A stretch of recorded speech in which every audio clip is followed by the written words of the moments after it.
Nga machindak chaiꯕꯗꯨ ꯆꯥꯏꯕꯅꯦꯕꯀꯣ ꯑꯩꯈꯣꯏꯁꯦ two ꯉꯥ ꯃꯌꯥꯝꯁꯦ ꯐꯥꯝꯗ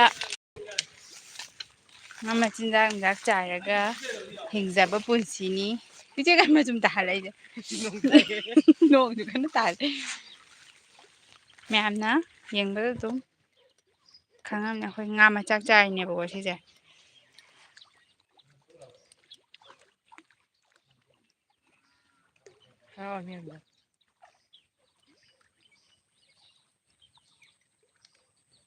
ꯃꯤ ꯑꯃꯇ ꯆꯪꯉꯛꯇ꯭ꯔꯤ ꯃꯌꯥꯝ ꯑꯩꯈꯣꯏ ꯉꯥ ꯃꯆꯥꯛ ꯆꯥꯏꯕꯩ ꯁꯨꯝ ꯎꯠꯆꯔꯛꯀꯦ ꯁꯨꯝ ꯎꯠꯆꯔꯛꯀꯦ ꯁꯨꯝ ꯅꯪꯁꯦ ꯀꯩꯅꯣꯒꯤ ꯕꯣꯔꯒꯤ ꯑꯃ ꯄꯥꯏꯕꯗꯣ ꯑꯗꯨꯗꯨꯅꯦ ꯌꯥꯝ ꯐꯣꯟ ꯄꯨꯔꯛꯄ꯭ꯔꯥ ꯄꯨꯔꯛꯑꯦ ꯑꯗꯨ ꯆꯪꯅ ꯌꯦꯡꯉꯨꯅꯦ ꯐꯪꯗ꯭ꯔꯖꯥꯠꯂꯣ ꯄꯕ꯭ꯂꯤꯛ ꯊꯝꯗ꯭ꯔꯖꯥꯠꯂꯣ ꯃꯌꯥꯝꯗꯪ ꯌꯦꯡꯍꯜꯂꯛꯀꯦ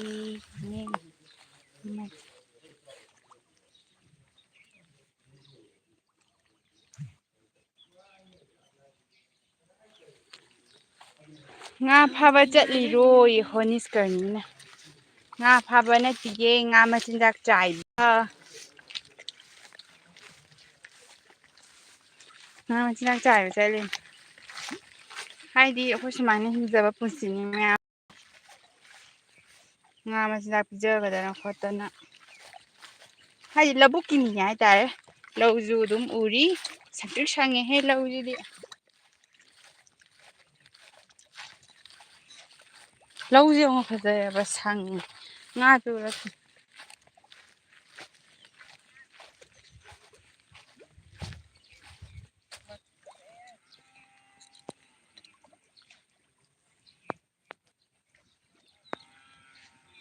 ꯁꯛꯂꯣꯟ ꯑꯃ ꯇꯧꯔꯛꯀꯦ ꯁꯛꯁꯤꯗꯤ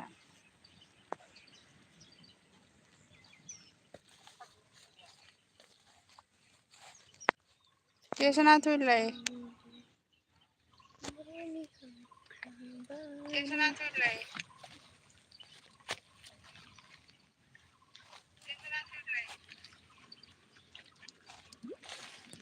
ꯑꯩꯒꯤ ꯄꯨꯟꯁꯤꯒꯤ ꯑꯣꯏꯖꯅ ꯊꯝꯖꯒꯦꯀꯣ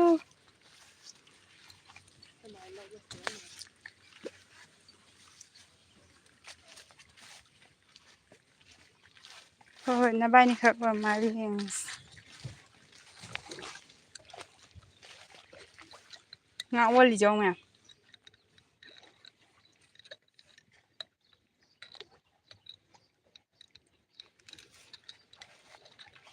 ꯎꯠꯂꯛꯀꯦ ꯑꯩ ꯁꯨꯝ ꯇꯝ ꯇꯝ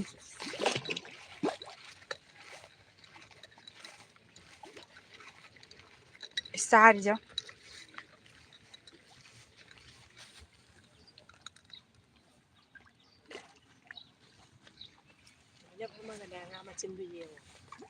ꯌꯦꯡꯒꯦ ꯇꯨꯃꯤꯟ ꯂꯩꯌꯨ ꯁꯤꯗ ꯑꯃ ꯂꯩ ꯃꯌꯥꯝ ꯇꯨꯃꯤꯟꯅ ꯂꯩꯌꯨ ꯉꯥ ꯆꯥꯕ ꯌꯦꯡꯉꯨ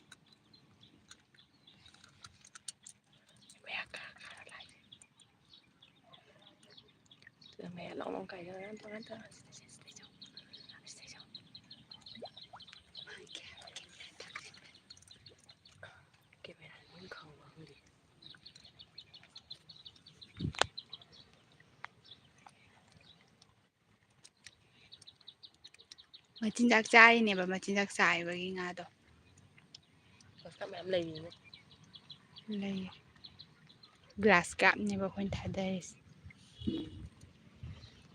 ꯀꯦꯃꯦꯔꯥꯗꯤ ꯉꯥꯁꯦ ꯌꯥꯎꯅꯤꯡꯗꯕ ꯃꯥꯜꯂꯦꯕ ꯀꯦꯃꯦꯔꯥ ꯍꯦꯛ ꯅꯝꯁꯤꯟꯕ ꯁꯣꯏꯁꯣꯏ ꯃꯥ ꯆꯥꯔꯤꯁꯦ ꯌꯦꯡꯉꯨ ꯃꯆꯤꯟꯁꯦ ꯃꯤꯠꯌꯦꯡ ꯇꯥꯕꯤꯔꯤꯕ ꯃꯌꯥꯝ ꯉꯁꯤꯗꯤ ꯉꯥ ꯑꯣꯏꯅ ꯎꯠꯂꯛꯀꯦꯕ ꯃꯌꯥꯝ ꯁꯨꯝ ꯑꯩꯈꯣꯏ ꯁꯛꯁꯤꯁꯨ ꯁꯨꯝ ꯊꯤꯔꯝ ꯌꯦꯡꯅꯤꯡꯉꯝꯃꯔꯣꯏ ꯀꯔꯤ ꯈꯜꯂꯤꯒꯦ ꯕꯦꯕꯤ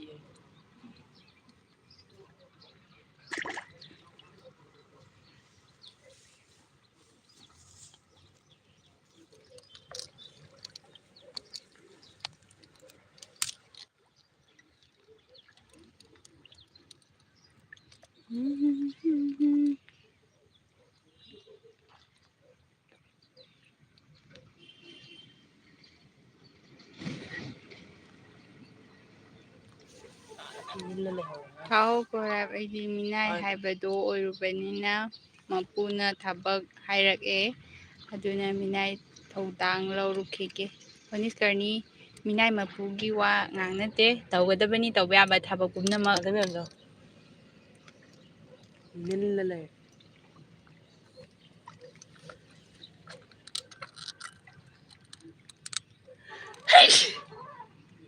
ꯍꯥꯟꯇꯤ ꯈꯟ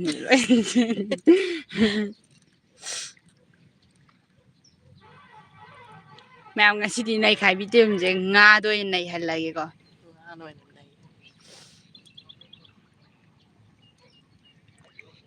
ꯉꯥꯃꯨ ꯃꯄꯤ ꯑꯃ ꯁꯤꯔꯒ ꯁꯜꯂꯒ ꯇꯥꯔꯝꯃꯦ ꯍꯧꯖꯤꯛꯀꯤ ꯑꯣꯏꯕ ꯁꯨꯟꯗ꯭ꯔꯪꯒꯤ ꯄꯥꯎꯗ ꯁꯨꯟꯗ꯭ꯔꯪꯒꯤ ꯅꯠꯇꯦ ꯑꯁꯦꯡꯕ ꯄꯥꯎ ꯉꯁꯤ ꯊꯨꯡꯂꯕ ꯃꯤꯊꯨꯡꯂꯦꯟꯒꯤ ꯄꯥꯎ ꯍꯧꯖꯤꯛꯇ ꯊꯨꯡꯂꯕ ꯃꯤꯊꯨꯡꯂꯦꯟꯒꯤ ꯄꯥꯎ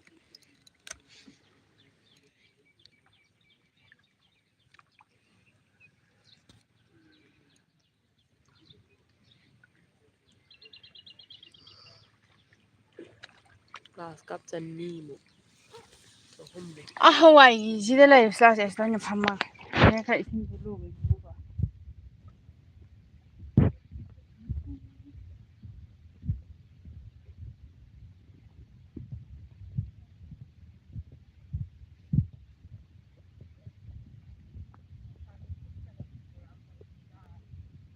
ꯑꯣꯇꯣ ꯋꯥꯔ ꯀꯥꯏꯗꯅꯣ ꯁꯤꯕꯣ ꯍꯩꯌꯦꯜꯗꯅꯦ ꯍꯩꯌꯦꯜꯗ ꯃꯌꯥꯝ ꯍꯩꯌꯦꯜ ꯍꯥꯏꯁꯦ ꯈꯪꯗ꯭ꯔꯒꯅ ꯂꯝꯕꯤꯗꯁꯨ ꯂꯥꯛꯄꯗ ꯃꯌꯥꯡ ꯏꯝꯐꯥꯜꯗꯅ ꯇꯥꯕꯤꯔꯒꯗꯤ ꯑꯗꯨꯗꯨꯗꯒꯤ ꯈꯤꯇꯪ ꯍꯥꯏꯊꯕꯤꯔꯛꯂꯒ ꯂꯩꯔꯦ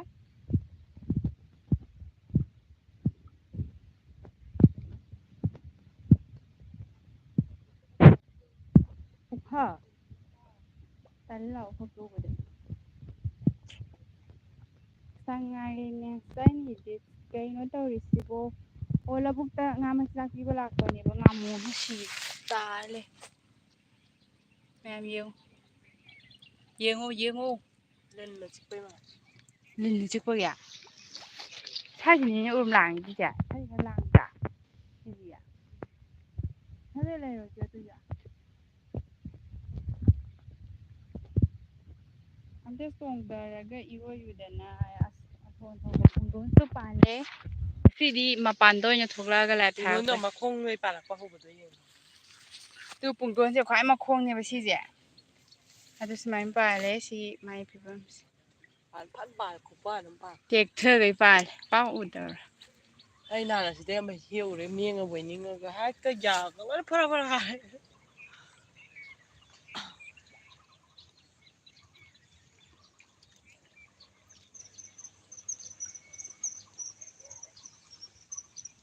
ꯐꯖꯕ꯭ꯔꯥ ꯌꯦꯡꯒꯦ ꯍꯣꯏ ꯌꯦꯡꯉꯣ ꯌꯦꯡꯍꯜꯂꯛꯀꯦ ꯑꯩꯁꯦ ꯉꯥ ꯃꯆꯤꯟꯖꯥꯛ ꯊꯥꯕ ꯂꯥꯛꯄꯅꯦꯕꯀꯣ ꯑꯗꯨꯗꯒꯤ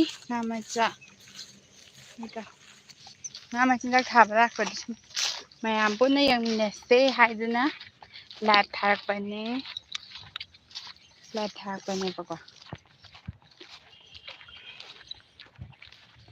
ꯃꯌꯥꯝ ꯄꯨꯟꯅ ꯌꯦꯡꯁꯤ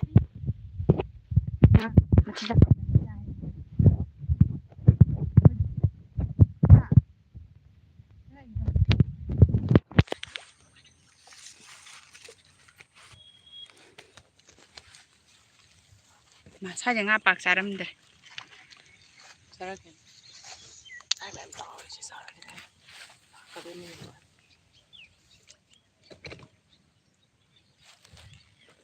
ꯂꯧꯕꯨꯛꯀꯤ ꯐꯖꯕ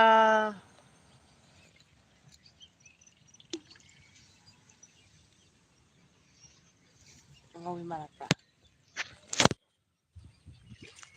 ꯑꯉꯥꯎꯕꯤꯅ ꯎꯁꯜꯂꯛꯑꯦ ꯈꯜꯂꯝꯃꯦ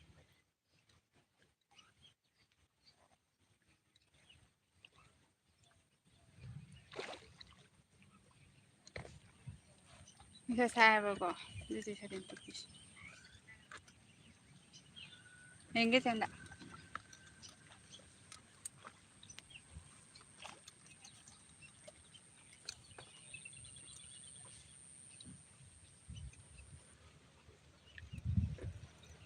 ꯑꯩꯒꯤ ꯄꯨꯟꯁꯤꯒꯤ ꯑꯣꯏꯖꯅ ꯊꯝꯖꯒꯦꯀꯣ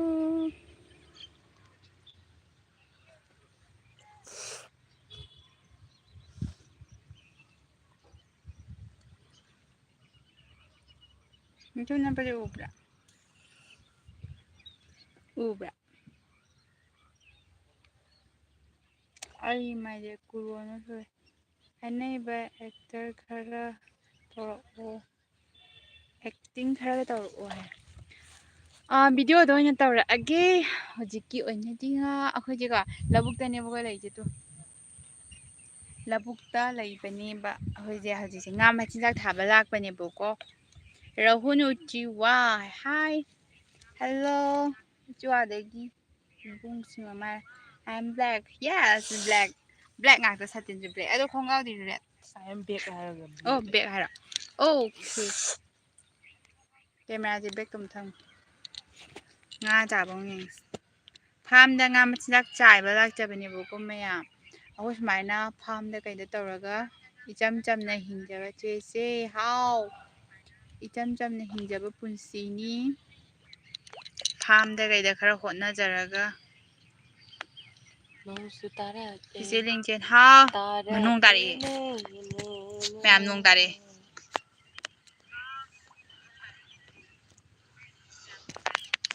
nong tari pa yung Yun nung tarak ko sa nungaizabine Eliza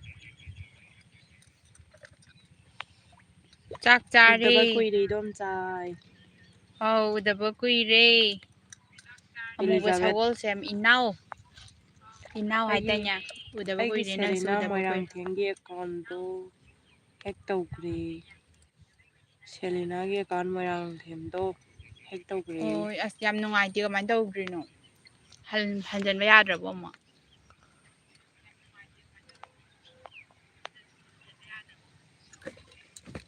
nongju kan tare nonglei nuksit amuba nonggi angauba lei amuba lei nonglei nuksit nate nonglei nuksit tarakpa yana leiri haiba yadre only Selina yam nungaitiye adumai tawbado ko khoidasu thokni thoi haiba tamba ngamde miyoibagi pungsi Selina asengbane nungaite nongje yongo to asi nongpu ama mamjalaije machi ama upsalaije tu machi ama mamjalaije mathaki weather simtyo ꯑꯩꯈꯣꯏ oh ꯖꯒꯥꯁꯦ ꯈꯛꯇꯪ amachida ꯎꯞꯁꯜꯂꯛꯑꯦꯕ amachida ma hange ko kayano lao haira ꯆꯠꯁꯤꯔꯥ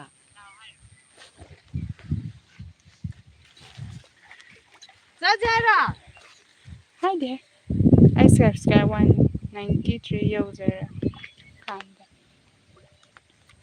imtaya yung kahori yung akijare nokta ese ba mabahan ngere sati hoiji nong tari kana tari si chalo baba chalo nong so pa tari mayawa ko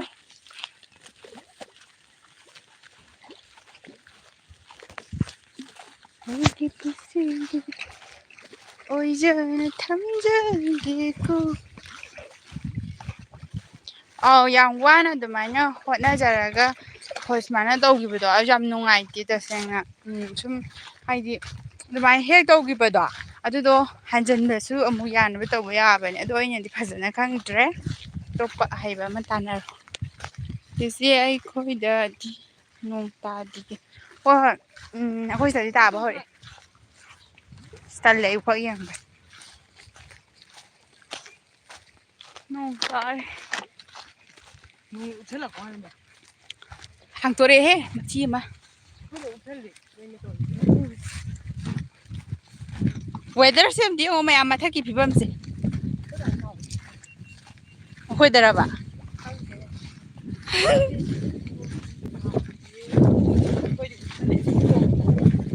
je bamselo nong ya so tare ngada phone so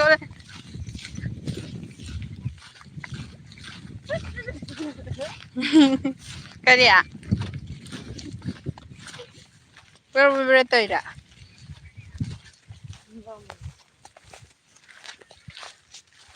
lâu nè xin à lâu hot này farm hot này ꯆꯅꯥꯟ ꯊꯥꯕ ꯆꯅꯥꯟ ꯈꯪꯕ꯭ꯔꯥ ꯃꯌꯥꯝ ꯈꯪꯗ꯭ꯔꯒ ꯈꯪꯗ꯭ꯔꯦ ꯍꯌꯦꯡꯋꯥꯏ ꯎꯂꯛꯑꯒꯦ ꯄꯥꯜꯂꯀꯥꯟꯗ ꯈꯪꯗꯕꯕꯨ ꯀꯩ ꯎꯄꯥꯏ ꯂꯩ ꯆꯨꯔꯥꯛꯃꯩ farm ꯍꯣꯠꯅꯔꯒ ꯀꯩꯗꯧꯔꯒ ꯂꯩꯕ ꯄꯨꯟꯁꯤ ꯃꯍꯤꯡ ꯑꯃꯈꯛꯅꯤ ꯑꯩꯈꯣꯏꯒꯤ ꯄꯨꯟꯁꯤꯁꯦ ꯃꯌꯥꯝ ꯏꯆꯝ ꯆꯝꯅ ꯍꯤꯡꯕꯅꯤ ꯑꯇꯣꯞꯄ ꯀꯩꯁꯨ ꯇꯧꯗꯦ ꯆꯦꯆꯦ ꯑꯗꯣ ꯆꯦꯒꯤ ꯃꯌꯥꯝ ꯚꯤꯗꯤꯑꯣꯗꯣ ꯌꯦꯡꯗ꯭ꯔꯦ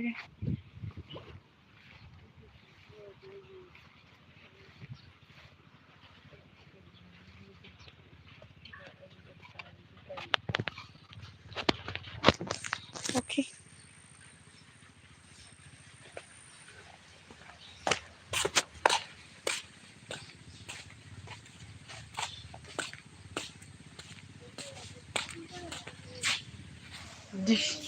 ꯑꯁꯤ ꯑꯣꯏꯅ ꯐꯝꯃꯨꯒꯦ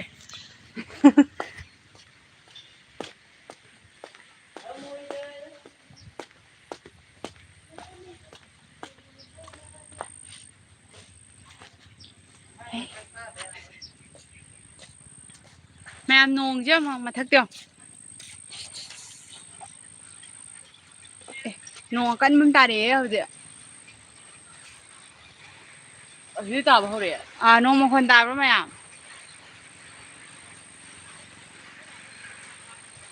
So I am sorry. Okay. ꯍꯣꯏ ꯀꯩꯁꯨ ꯀꯥꯏꯗꯦ ꯑꯗꯨꯗꯤ ꯄꯨꯡꯉꯣ ꯆꯦꯜꯂꯣ ꯑꯉꯥꯡꯁꯦ ꯍꯥꯃꯦꯡ ꯄꯨꯔ ꯆꯦꯜꯂꯛꯏꯁꯦ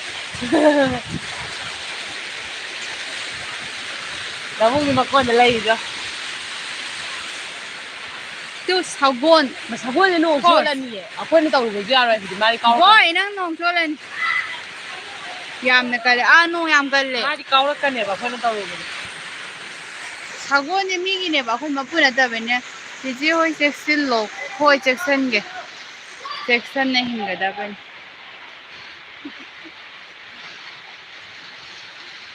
ꯌꯥꯝ ꯅꯨꯡꯁꯤꯕ ꯈꯨꯟ ꯌꯥꯝ ꯅꯨꯡꯁꯤꯕ ꯈꯨꯟ ꯑꯃꯅꯦꯕ ꯑꯩꯈꯣꯏꯒꯤꯁꯦ ꯁꯒꯣꯜ ꯂꯩꯔꯦ ꯍꯥꯃꯦꯡ ꯂꯩꯔꯦ ꯑꯩꯈꯣꯏ ꯐꯥꯔꯝ ꯃꯅꯥꯛꯇ ꯀꯝꯃꯨꯅꯤꯇꯤ ꯍꯣꯜ ꯑꯃ ꯁꯥꯏꯕꯀꯣ ꯑꯗꯨꯗꯅꯦꯕ ꯑꯩꯈꯣꯏꯅ ꯂꯩꯔꯤꯁꯦ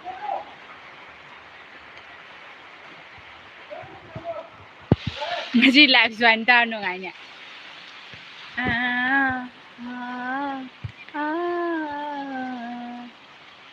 ꯑꯍꯥꯡꯕ ꯃꯥꯂꯪ ꯑꯇꯤꯌꯥꯗ ꯑꯩꯈꯣꯏ ꯆꯦꯒꯤ ꯁꯝꯁꯦ ꯀꯛꯁꯤꯔ ꯀꯛꯀꯨꯝꯁꯤꯔ ꯌꯦꯡꯒꯤꯁꯦ ꯅꯊꯧ ꯊꯧꯔꯣ ꯑꯣꯏꯅ ꯂꯩꯔꯅꯤ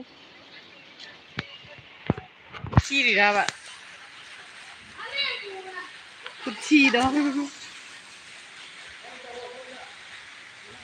ꯑꯁꯣꯝꯗꯅ ꯉꯥꯜꯂꯅꯤ ꯀꯔꯝꯗ ꯉꯥꯜꯂꯦ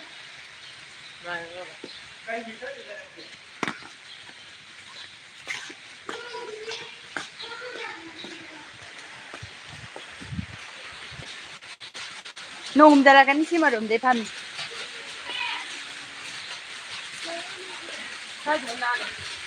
ꯅꯣꯡ ꯍꯨꯝꯊꯔꯛꯀꯅꯤ ꯍꯥꯏꯕ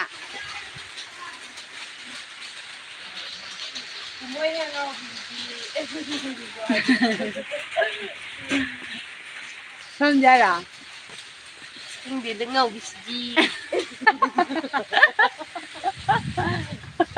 ꯅꯁꯛꯇꯣ ꯎꯠꯂꯛꯀꯦ ꯅꯪꯒꯤꯗꯣ ꯑꯝꯇ ꯃꯨꯠꯊꯠꯂꯣ ꯍꯩꯅꯗꯦꯗꯅ ꯄꯨꯟꯁꯤ ꯆꯨꯞꯄ ꯕ꯭ꯂꯦꯛ ꯃꯣꯠꯂꯦ ꯃꯌꯥꯝ ꯂꯧꯕꯨꯛ ꯀꯨꯝꯕꯒꯤ ꯃꯣꯠꯄꯅꯦꯕꯀꯣ ꯍꯔꯥꯎꯕꯤ ꯀꯟꯅꯣ ꯁꯤꯝꯄꯜ ꯑꯩꯒꯤ ꯄꯨꯟꯁꯤ ꯑꯣꯏꯖꯅ ꯊꯝꯖꯕꯒꯦ ꯑꯩ ꯃꯤꯠꯇꯨ ꯁꯔꯖꯔꯤ ꯇꯧꯔꯨꯔꯦ ꯉꯁꯥꯏ ꯑꯌꯨꯛ ꯅꯣꯏꯗ ꯍꯧꯖꯤꯛꯀꯤ ꯑꯩꯅ ꯅꯞꯁꯜꯂ ꯇꯧꯔ ꯍꯣꯔꯦꯟ ꯂꯧꯊꯣꯛꯑꯗꯣꯏꯅꯦ ꯑꯗꯨꯗꯤ ꯍꯣꯔꯦꯟ ꯁꯔꯖꯔꯤ ꯂꯧꯊꯣꯛꯑꯅꯤ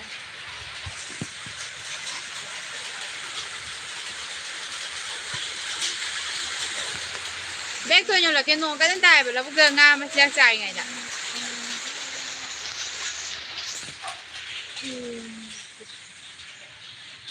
ꯃꯝꯖꯜꯂꯛꯑꯦ ꯄꯨꯡꯃꯝ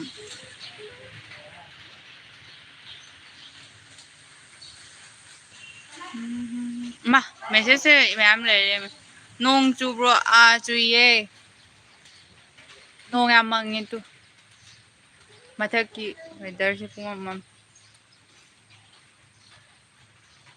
ꯀꯥꯏꯗ ꯆꯠꯂꯤꯅꯣ ꯔꯣꯕꯥꯠ ꯀꯔꯝ ꯀꯩꯅꯣꯅꯦ ꯂꯧꯕꯨꯛꯇꯅꯦꯕꯀꯣ ꯂꯧꯕꯨꯛꯇ ꯀꯨꯝꯃꯛꯄꯅꯦꯕ ꯑꯩꯈꯣꯏꯁꯦ ꯉꯥ ꯃꯆꯤꯟꯖꯥꯛ ꯆꯥꯏꯕꯒꯤ ꯑꯗꯨꯗꯨꯒ ꯃꯔꯛꯁꯤꯗ ꯅꯣꯡ ꯇꯥꯁꯤꯜꯂꯛꯂꯦ ꯑꯗꯨꯒꯤ ꯑꯩꯈꯣꯏ ꯁꯤ ꯃꯅꯥꯛꯇ ꯀꯝꯃꯨꯅꯤꯇꯤ ꯍꯣꯜ ꯑꯃ ꯂꯩꯕ ꯑꯗꯨꯗꯒꯤ ꯑꯩꯈꯣꯏ ꯂꯩꯕꯅꯤ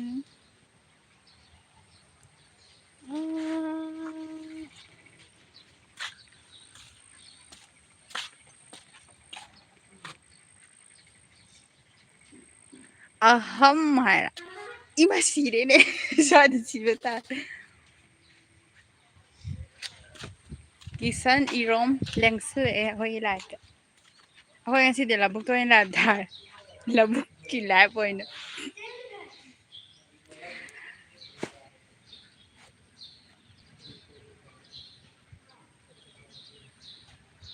ꯀꯩꯅꯣ ꯆꯤꯆꯦꯒꯤꯁꯦ ꯂꯣꯏꯅꯃꯛ ꯄꯨꯟꯁꯤꯜꯂꯒ ꯌꯦꯡꯉꯣ ꯀꯩꯅꯣ ꯑꯩ ꯈꯪꯗ꯭ꯔꯦ It rain now.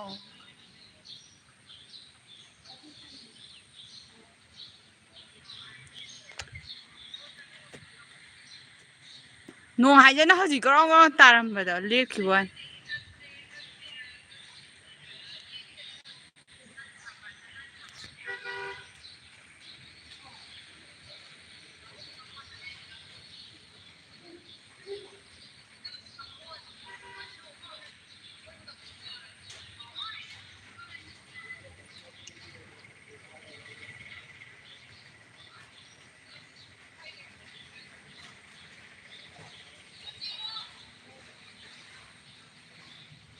ꯁꯛꯁꯨ ꯌꯥꯎꯍꯜꯂꯣꯌꯦ 이제 아사이제 보면 아사이제 ꯉꯥꯏ 이제 라오 이제 come 야홀라게 삭스 야홀라게 ꯆꯥꯛ ꯌꯥꯝ ꯊꯤ ꯂꯧꯕꯨꯛꯇ ꯀꯨꯝꯃꯛꯄꯅꯦꯕ ꯉꯥ ꯃꯆꯥꯛ ꯆꯥꯏꯕꯒꯤ ꯏꯃꯥ ꯅꯣꯡ ꯇꯥꯔꯦ Oh so nice very nice ꯍꯥꯏꯌꯣ ꯅꯣꯡ ꯃꯌꯥꯝꯖꯣ ꯅꯣꯡꯁꯦ ꯃꯆꯤ ꯑꯃ ꯃꯝꯁꯤꯟꯕ ꯁꯥꯏ ꯃꯆꯤ ꯉꯥꯟꯕ ꯑꯩꯒꯤ ꯁꯛ ꯌꯦꯡꯅꯤꯡꯕ꯭ꯔꯣ ꯆꯦ ꯂꯤꯡꯖꯦꯟ ꯖꯦꯂꯤꯅꯥ ꯁꯦꯂꯤꯅꯥ ꯅꯪꯅ ꯁꯛ ꯌꯦꯡꯅꯤꯡꯉꯦ ꯂꯥꯛꯑꯣ ꯁꯤꯗ ꯅꯨꯡꯁꯥ ꯑꯃꯨꯛ ꯉꯥꯟꯊꯣꯔꯛꯑꯦ ꯀꯣꯛ ꯉꯥꯎꯔꯦ ꯅꯣꯡ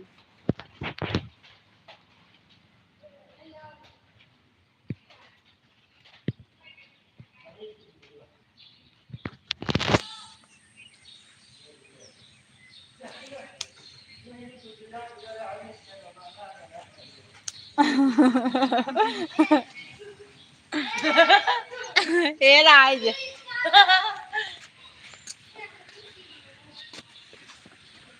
ꯀꯩ ꯂꯝꯗꯅꯣ ꯀꯩꯅꯣꯗ ꯍꯌꯦꯜꯗꯅꯤ ꯍꯌꯦꯜ ꯈꯪꯕꯤꯗꯕ꯭ꯔꯥ ꯃꯌꯥꯝ ꯈꯪꯕꯁꯨ ꯌꯥꯎꯔꯝꯒꯅꯤ ꯈꯪꯗꯕꯁꯨ ꯌꯥꯎꯔꯝꯅꯤ anyway ꯅꯪ ꯁꯛ ꯌꯦꯡꯅꯤꯡꯉꯦ ꯑꯩ ꯁꯛ ꯌꯥꯝ ꯊꯤꯕꯀꯣ ꯂꯧꯕꯨꯛꯇ ꯀꯨꯝꯃꯛꯄꯅꯦꯕ ꯑꯩꯈꯣꯏꯁꯦ ꯀꯩꯅꯣꯅꯦꯕ ꯂꯧꯕꯨꯛꯇ ꯉꯥ ꯃꯆꯤꯟꯖꯥꯛ ꯊꯥꯕꯒꯤ ꯆꯦꯛꯇ ꯅꯝꯕ ꯐꯌꯦꯡꯗ ꯍꯥꯏꯔꯣ ꯐꯌꯦꯡ ꯅꯠꯇꯦ ꯍꯌꯦꯜ ꯍꯥꯏꯕ ꯀꯩꯅꯣ ꯃꯌꯥꯡ ꯏꯝꯐꯥꯜ ꯈꯪꯕ꯭ꯔꯥ ꯑꯗꯨ ꯅꯛꯅꯔꯦ ꯀꯩꯅꯣ ꯁꯛꯊꯤꯕ ꯇꯝꯐꯥꯁꯥ ꯐꯖꯔꯤ ꯁꯛꯊꯤꯕ ꯄꯥꯈꯪ ꯑꯣꯏꯖꯔꯁꯨ ꯂꯥꯏꯔꯕ ꯏꯃꯨꯡꯗ ꯍꯣꯏ ꯄꯣꯛꯆꯔꯁꯨ ꯊꯤꯌꯦ ꯍꯥꯏꯕꯗꯣ ꯈꯪꯉꯦ ꯑꯗꯨꯒꯤ ꯍꯥꯏꯕꯅꯦ ꯍꯣꯏ Hi I'm 0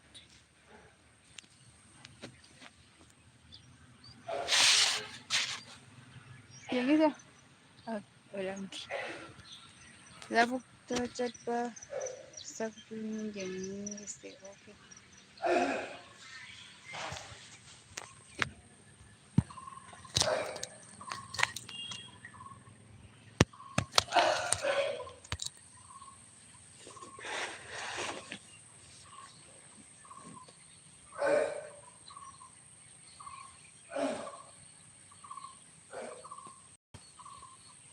ꯀꯩꯅꯣ ꯕꯤꯖꯨꯔꯣ ꯍꯥꯏꯁꯤꯅ ꯕꯤꯖꯨ ꯅꯠꯇꯦ ꯂꯤꯡꯖꯦꯟ ꯐꯖꯩꯁꯤꯗꯤ thank you ꯀꯩꯅꯣꯅꯦ ꯕ꯭ꯂꯦꯛ ꯉꯥꯛꯇ ꯁꯦꯠꯂ ꯂꯥꯛꯑꯦ ꯂꯧꯕꯨꯛꯇ ꯀꯨꯝꯃꯛꯄꯒꯤ ꯐꯨꯔꯤꯠ ꯐꯤꯔꯣꯟꯗꯣ ꯂꯩꯇꯕ ꯁꯨꯝ ꯑꯆꯣꯟꯕ ꯂꯤꯠꯄ ꯂꯤꯠꯇ ꯅꯨꯡꯉꯥꯏꯇꯦ ꯍꯌꯦꯜꯗꯅꯦ ꯅꯥꯎꯆꯥ ꯅꯤꯡꯊꯧꯖꯥ ꯑꯣ ꯈꯪꯉꯦ ꯎꯗꯤ ꯎꯗ꯭ꯔꯤ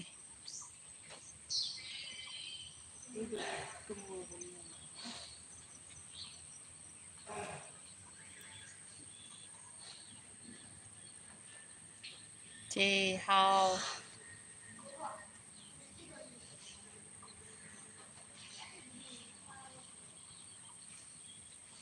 ꯑꯩ ꯍꯥꯏꯁꯦ ꯑꯝꯇ ꯌꯦꯡꯉꯣ ꯌꯦꯡꯉꯦ ꯁꯦꯂꯤꯅꯥ ꯎꯏꯌꯦ ꯎꯏꯌꯦ ꯂꯣꯏ ꯎꯏꯌꯦ ꯑꯩꯁꯦ ꯃꯤꯠ ꯎꯔꯤꯌꯦ ꯃꯤꯠꯇ ꯊꯣꯏꯗꯣꯛꯄ ꯑꯅꯥꯕ ꯂꯩꯇꯦ ꯌꯥꯝ ꯐꯖꯩꯀꯣ ꯏꯆꯟ ꯑꯅꯤꯁꯦ ꯊꯦꯡꯛ ꯌꯨ ꯑꯩꯈꯣꯏ ꯂꯧꯕꯨꯛꯇ ꯀꯩꯅꯣꯅꯦꯕ ꯉꯥ ꯃꯆꯤꯟꯖꯥꯛ ꯆꯥꯏꯕꯒꯤ ꯀꯨꯝꯃꯛꯄꯅꯦ ꯑꯗꯨꯗ ꯅꯣꯡ ꯇꯥꯁꯜꯂꯛꯑꯦ ꯑꯗꯨꯒꯤ ꯉꯥꯏꯍꯥꯛ ꯁꯨꯝ ꯐꯝꯃꯒ ꯂꯩꯕ ꯌꯦꯡꯒꯤꯁꯦ ꯀꯩꯅꯣ ꯆꯥꯏꯗꯣ ꯁꯟ ꯊꯥꯗ ꯖꯨꯝ ꯖꯨꯝ ꯁꯝꯅ ꯋꯥꯏ ꯋꯥꯏ ꯁꯥꯏꯗꯣ ꯁꯦꯝꯕꯗ ꯋꯥꯔꯝꯃꯅꯤ ꯋꯥꯗꯦꯗ ꯑꯩꯗꯤ ꯁꯨꯝ ꯁꯦꯝꯃꯕꯅꯤꯅ ꯍꯩꯅꯈ꯭ꯔꯦ ꯑꯗꯨꯝ ꯁꯦꯝꯃꯦ ꯑꯩꯗꯤ ꯍꯩꯅꯩ ꯑꯗꯨꯅ ꯁꯨꯝ ꯇꯧꯈꯤꯕ ꯊꯕꯛꯇꯤ ꯋꯥꯗꯦ ꯑꯗꯣ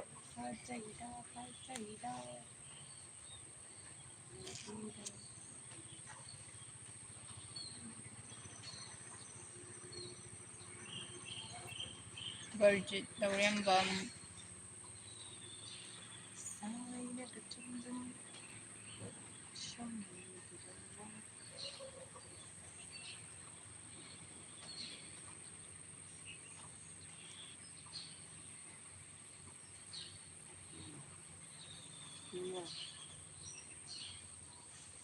ꯀꯩꯅꯣ ꯇꯨꯃꯤꯟꯅ ꯂꯩꯔꯤꯁꯤꯅ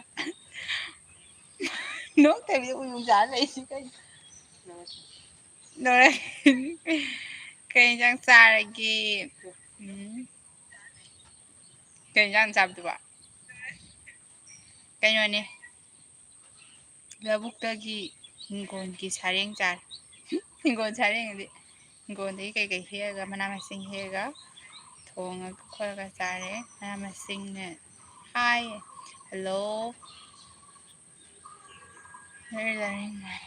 chart and things and uye okay Selena aiju mit uye nang nangda laiba ichangi mingdi okay magi mingna Sanathoi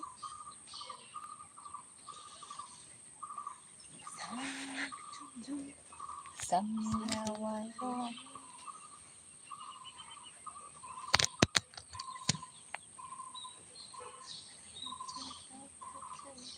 thanks welcome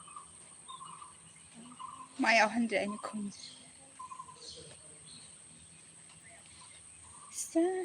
hello I'm fine now on the Domtin Highway license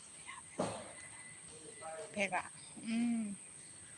kaidano hayaldani labukta hayaldani has yodo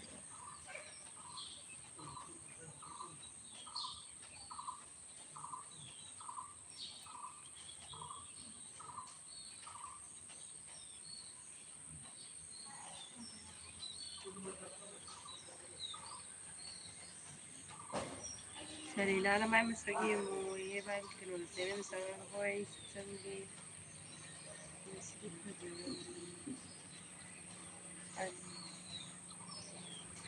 Selena nang channel da yenga hoy hoy yenga ukigum tawre ugrabo video do iram man samsa Lapta laibra hoy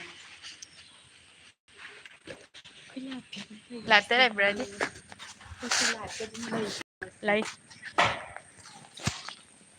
hiyo le jira thamna ba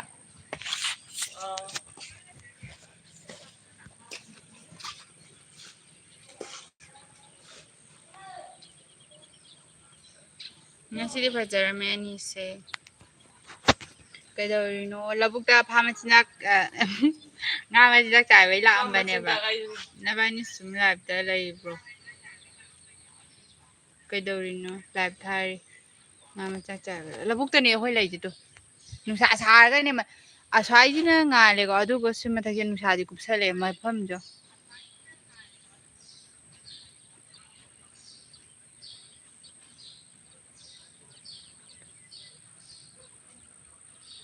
ꯅꯨꯡꯉꯥꯏꯔꯤꯕꯣ ꯅꯨꯡꯉꯥꯏꯔꯤꯌꯦ ꯅꯦꯇꯤꯁ ꯉꯝꯕ or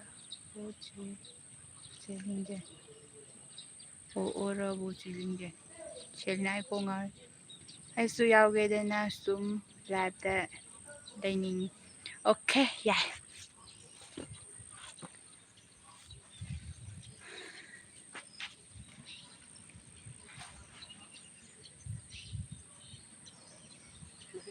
ꯂꯥꯏꯁꯤ ꯀꯔꯤ ꯔꯤꯀꯤ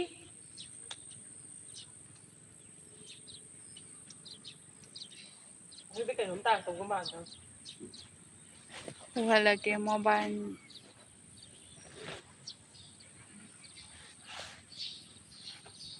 ꯑꯃꯗꯨꯅ ꯀꯔꯤ ꯃꯤꯡ ꯀꯧꯒꯦ ꯂꯤꯡꯖꯦꯟ ꯑꯦ ꯁꯅꯥꯊꯣꯏ ꯀꯧꯋꯦ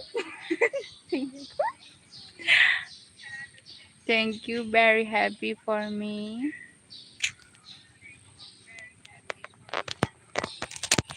Sign a zum zum Selena kape kidoreki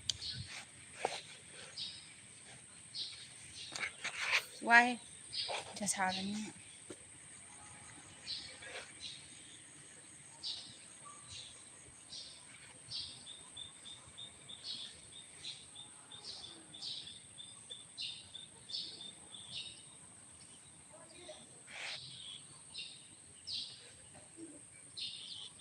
Nasatyo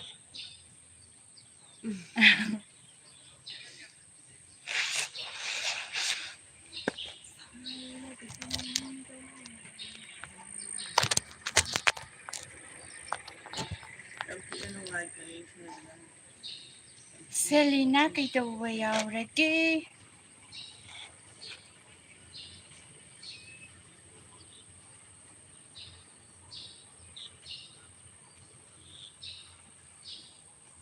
Mobile number gi already yamna secret oy mobile number I mean I'm secret yaro aduna Jijiling Zen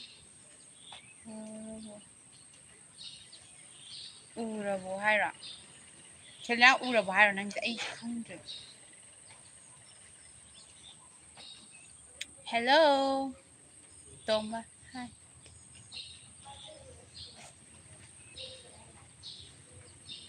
Nungsa ran sai he Chak charabo chak chare Ya Hoi udri ai horan yengage Section view haujikan se hoi section genjabane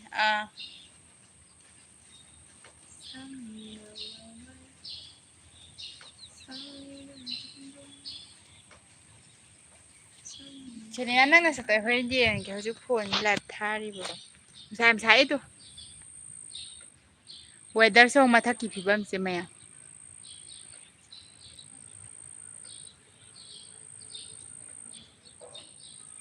Lupa kayano man tharaija Lupa kulla Lupa kun thabirakle kanano mana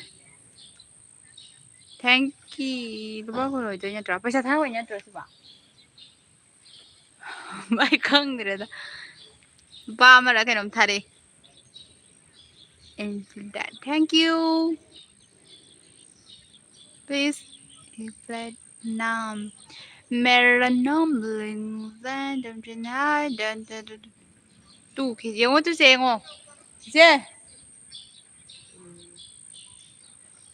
Thank you Anh nhận sẽ like tộc sẽ lê Hi like done thank you Chắc sao kia sẽ hôi cha rô ngày rồi nghe Nung sai am sai he Sai Please reflect nam Mera nam Lingjen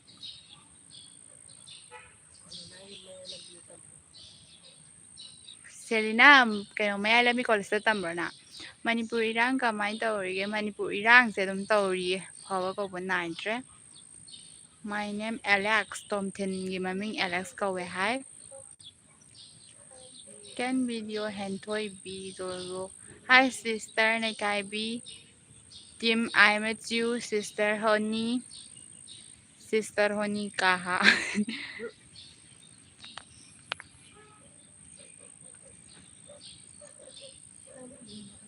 Defeated less amacha. Hoi chage. Less amachana we pesa bibire. Thank you. Thagachari adom bu matam pumnamakta kauzaroi. Ngangwada ware nuksana sabaga.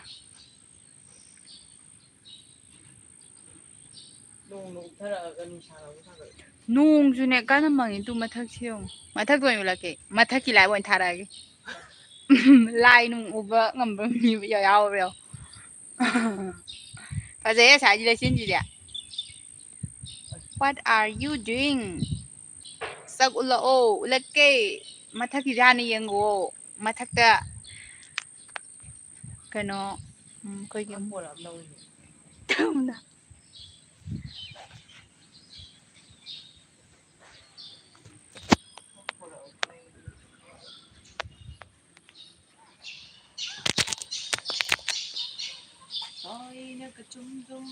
Samna why sam gari ate da. Ai ge message ti udrabo uye aloy uye. Beautiful day. Yes. Mathak yengba talai. Mathak na kaidong. Sister Maite, yes. Okay, Maite.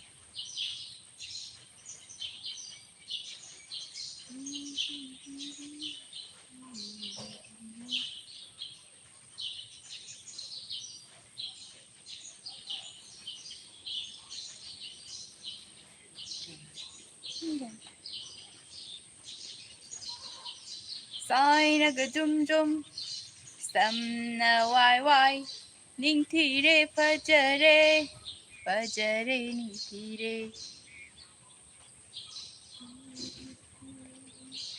Nabani di boy ngam chu ba male. Cái nồi này là bụng tôi làm mà. Nung sa vậy nè. Nung sa ko sa sai. Nang naman na bito lo lagi. May day. Don't yes, I put my day. Yam sabayo.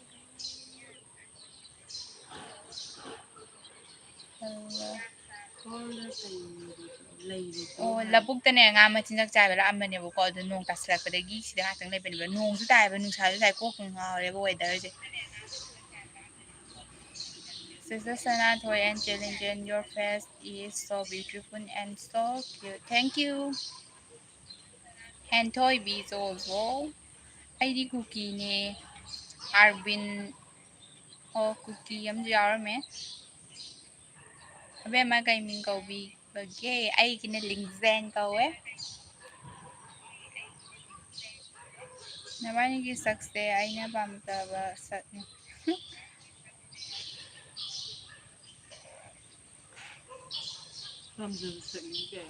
사gon ulaki ko me sagon.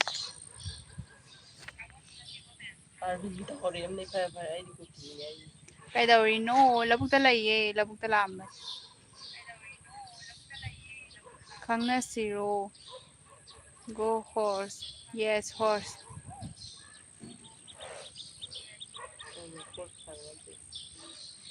How sai ba ni? Go how sai ba? Oh, chalaro ko yung chalaro sila ni. Labog ta ko kanong pham gi nga nung law nung hotnaraga hingjaba punsi mahinga mungkak ne ba. Isa nang loy ko sala ni eh. Hagi daw no ko. Kay lamdagi no hayel sapam na tiye.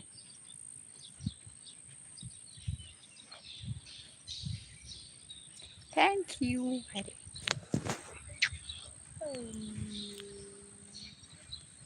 Chatti.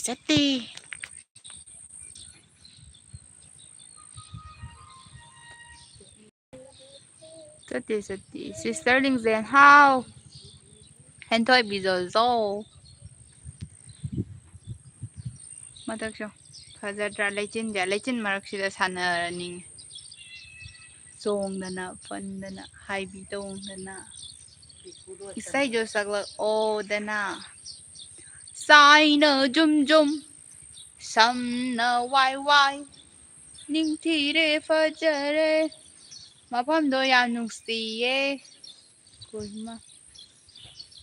Nungsiba ne hayaldane mayam koiro. College tami yay. Ako pa maroon di Q&A ama semdren.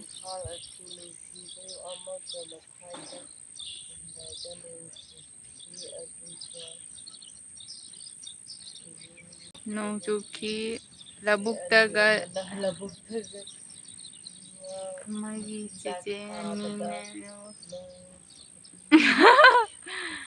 Kung suraki hoy suraki hazik akoy si mapam sa pamaga hosting hale. Selina na hazik ISTV pawang patofre. Nati ay nanahan haibado. How bizam Jen Jetly kay haibano.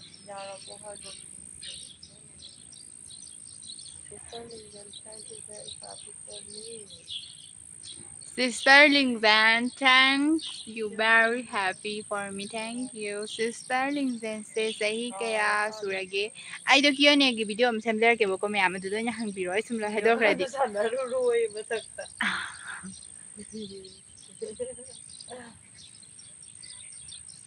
Siragan sanaroi hoi sanarage siraganda. Siradi asida ye hey ye live num thajar ke mayam ay siraga video namake ka content faza taraga.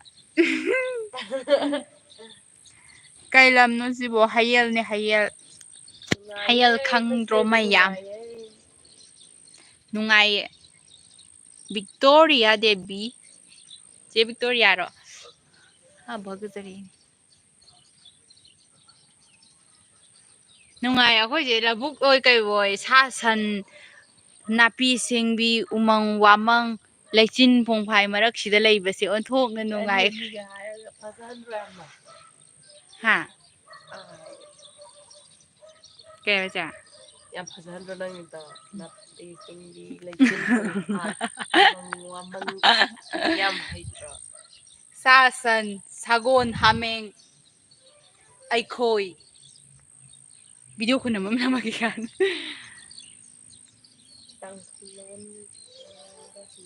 Tangkulon ngangbadi haizadre.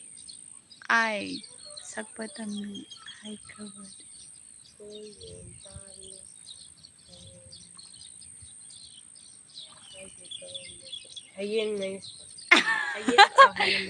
Hayal do kano da. Mayang Imphal khangba mayang Imphal dagi haidaraga adu dum leire main road mapanda ne.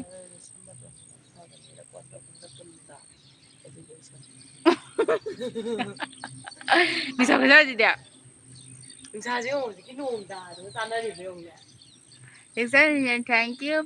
Very beautiful now that you're here with Kizaiko. Tamnarak adi sirasu kaina.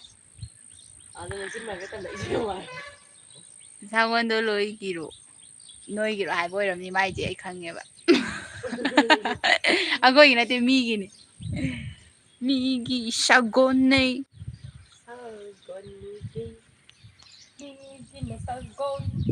Ai koi gina live.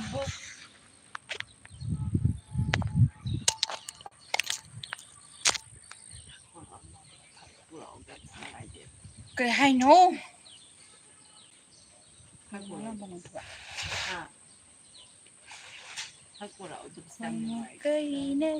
Koi mu kari nati.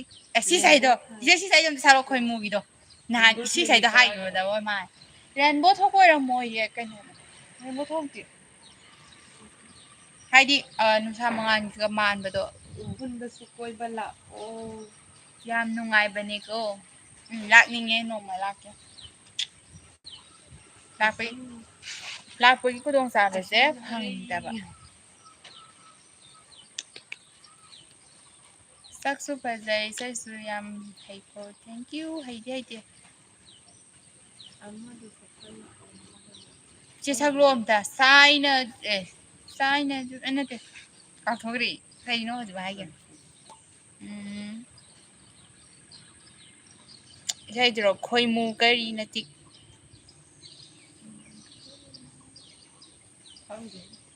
Me either way out there what is so funny that khoi mu kari natik na khoi mu kari natik na khoi mu kari natik na khangdara kokolanga no mai sai taba lake ya bro isai sakpa ai singer natike Lakpio, lakpio, lakpio, singer din natsode, natsode, natsode. nasa kasi asibo man Dari asiba malika. Simban nga ko bawin. Simban loy mo salat. Lipstick ko sa. Khangdabara nangbu London ba Hi Sangita, hi. Mayang Sangita hello Panthogi Naitom Sapi Leirang Khangdabara Khangdabara tu Hagi shiro tawbane. Nang lasta Hagi tawbane ringtone gidana. Say the ringtone guitar right then. Yung going da magtaro oy kaman thaktin ai hay kay ay giming no Lingjen Ay na salato.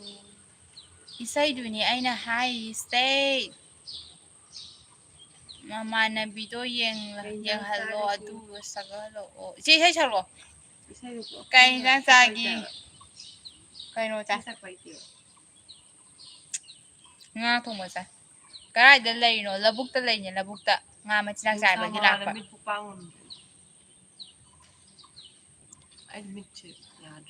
Chawbagi laibag Chawbag Khara thuna yang na chenbada ai chamba lambi thibada komanda kalanga chatbada Higa ya ta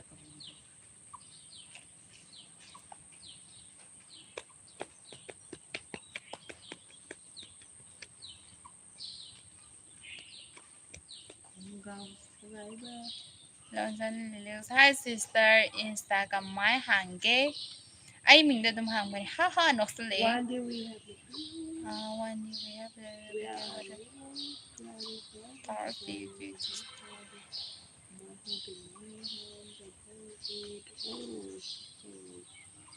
oh sagaroy no sagaroy Isay da haitre ito na ne Hayra dito saktura pa yapan ne haitre Ato na tabi siya mahiro kaya dagi na no bahayal dagi hayal hayal Ani pa man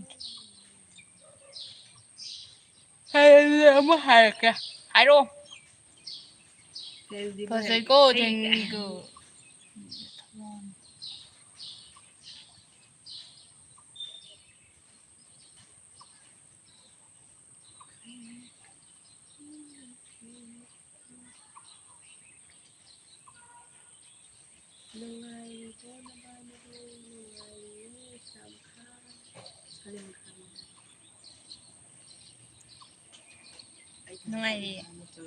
Nungai chứ đâu sửa rồi bây giờ nó bà với ní nó sửa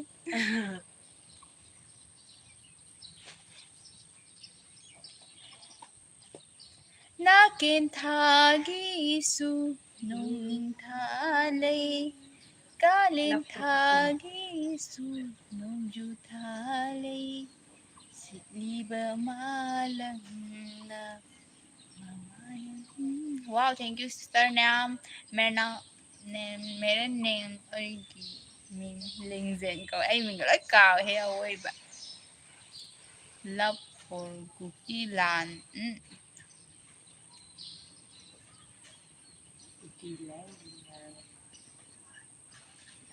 ꯄꯤꯂꯦꯅ ꯅꯪ ꯍꯥꯏꯕ ꯀꯩꯗꯧꯕꯁꯤ ꯅꯪ ꯂꯣꯏꯁꯤ ꯀꯩꯅꯣ ꯅꯪꯁꯨ ꯂꯩꯔꯛꯑꯒ ꯑꯩ ꯂꯣꯠꯂꯤ ꯑꯩꯒꯤ ꯏꯄꯥ ꯆꯪꯖꯜꯂꯛꯑꯣꯕ ꯅꯪꯁꯦ ꯐꯝꯕꯗ ꯌꯥꯔꯦ ꯍꯥꯏꯕ ꯐꯝꯕ ꯉꯝꯗꯗꯅ ꯁꯣꯝꯗ ꯇꯧꯔꯤ Name please. My name is Lingjen. My name is Sanathoi. Sweet name. No kap tawli kanal. Ibay po na video.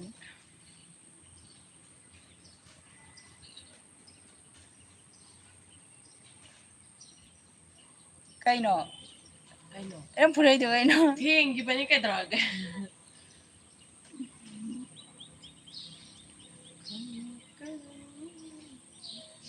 Mình cái xoài này để ấy là cái xoài làm sao? Sen ta solo hay pra yenge. Kalude nong mata nagsegini. Para kaning no day nangi kanano. Maning day no bisa yung wale.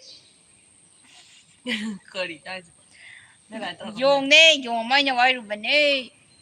Like you the first time we got out and on so never close some damn end.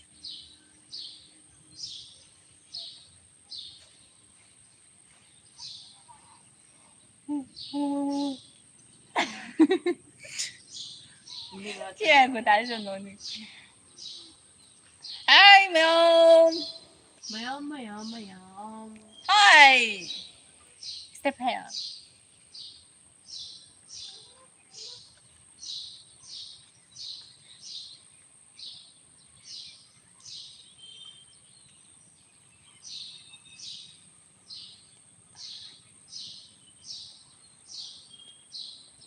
Kaya nung si market o diyon no pwede do. Tara ba na?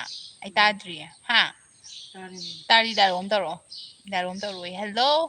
Hi. Wow, thank you. Ha ha ha nusle. Dancer. Đây đại đồng hai rồi thôi. Mình hai rồi bao bay đồ xong. Anh duy nhận tiếng là mình cao không được mình. Thân bị mà aiจะไปcái gì anh đã lấy được không cho bạn. Very very happy.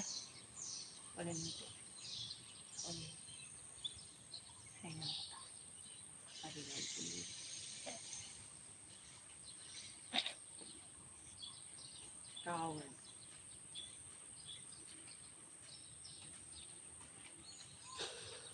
Nang si nang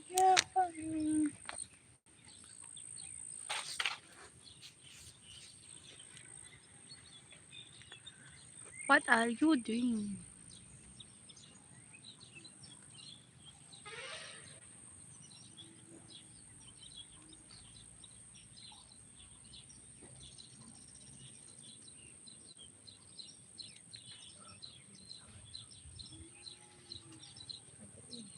Ai không vừa đâu cũng thôi.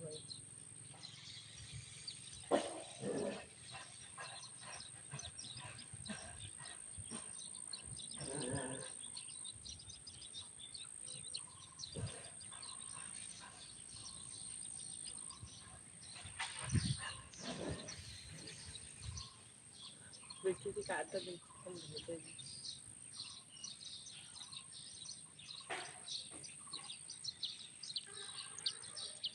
Okay, dialogue tawre na sa pa napalawbado no puno pa ni gapuga pa ni lawbu pa ni amuk toiba loirabani mai kaduda thongon silaga.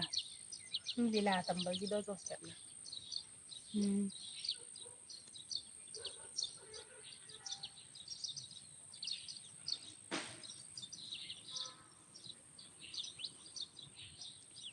Nungaybo, nungayriye. Nintauza.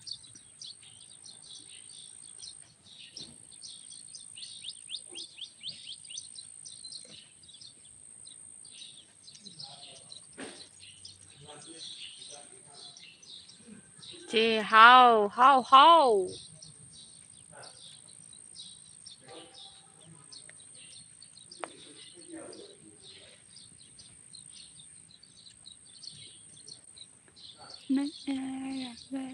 Che, ꯏꯆꯦ ꯎꯔꯕꯣ ꯑꯩ ꯁꯛ ꯏꯆꯦ ꯁꯦꯂꯤꯅꯥ ꯃꯁꯛ ꯎꯔꯕ ꯎꯔꯦ ꯁꯦꯂꯤꯅꯥ ꯅꯪ ꯁꯛ ꯎꯔꯦ ꯅꯪ ꯃꯌꯥꯏ ꯂꯝꯕꯤ ꯀꯣꯂꯦꯖꯇ ꯇꯝꯕ꯭ꯔꯥ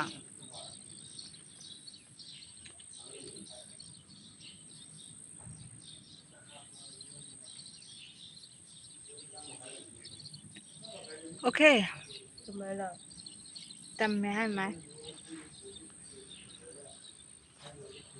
Cây làm đấy nổ. Ô ai rồi. À năng ni hai gì thế nè. Hai rồi tên na isay dumta.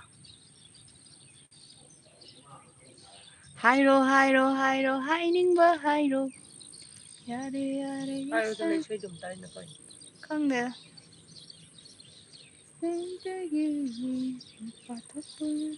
Cây hai ba một tăng ga. Onya nang do college to may lambi da tambra haiba. Kay lamdagino haiba nang se Selina. Hi ri e may paksa naning ngombang. Hoy. Wada pa ngang ba at yagi lechin ma'ams na noy da wari sara iba se tadro. Natilo na yan sa ba mana taba ay awaba ama kambidi. Lo na yang jaba mana udaba aigi awaba mana ubide nangi thamoido pithokinuko aigi oina lengdana thambiramuko midengdo nangi nuksiba thamoi bona komanda dami okay Selena ilamdagi no akoy hayaldagi ne Selena na akoy Kay da tin.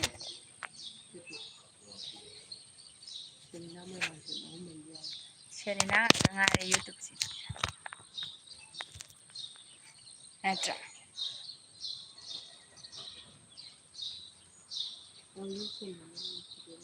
Nusi haido hairo dana.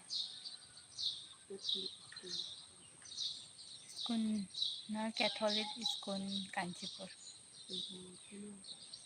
Catholic skun na tamboya. Kaya maten chage sandya waikong. Stay kano saye. Kaya ang tawag ko. Sam Marian thongba sai. Uti sai ke kanyam tor sare. Stay di kaya maten chage. May paksa nani ngombam live amadagi. Kanaraga. Isay makane. Isay makahaitre. Yo. Yam tina pasay to.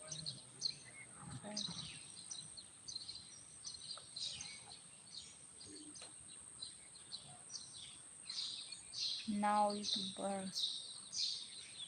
Yam tina pasay. Iromba chai. Iromba dudum hawa. Stay Sandhya. Nung si haido hairo dana yaning labane ay khangdera sai da kai ngahon bire ai bu ngahon lenin oina ngahon bire ai bu obama isai do haitre saro ki makada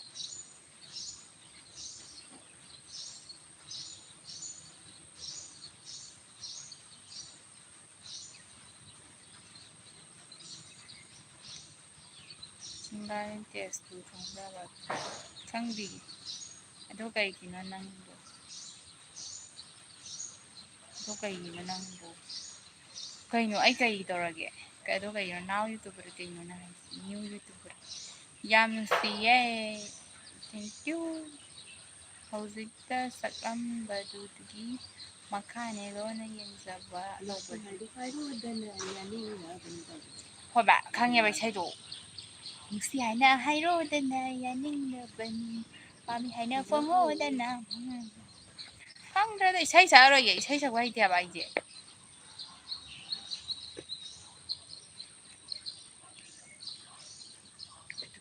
ꯁꯣꯔꯤ ꯀꯝꯕ ꯈꯨꯟꯒꯤꯅꯣ ꯍꯪꯕ ꯑꯣ ꯍꯌꯦꯜ ꯈꯪꯕ꯭ꯔꯥ ꯀꯩꯅꯣꯗ ꯃꯌꯥꯡ ꯏꯝꯐꯥꯜ ꯈꯪꯉꯒꯗꯤ ꯑꯗꯣꯝꯗ ꯍꯥꯏꯊꯔꯛꯑꯒ ꯏꯝꯐꯥꯜꯗꯣ ꯑꯗꯨꯗꯒꯤ ꯍꯥꯏꯊꯔꯛꯑꯒꯅꯦ ꯂꯩꯕꯅꯤ kilometre 27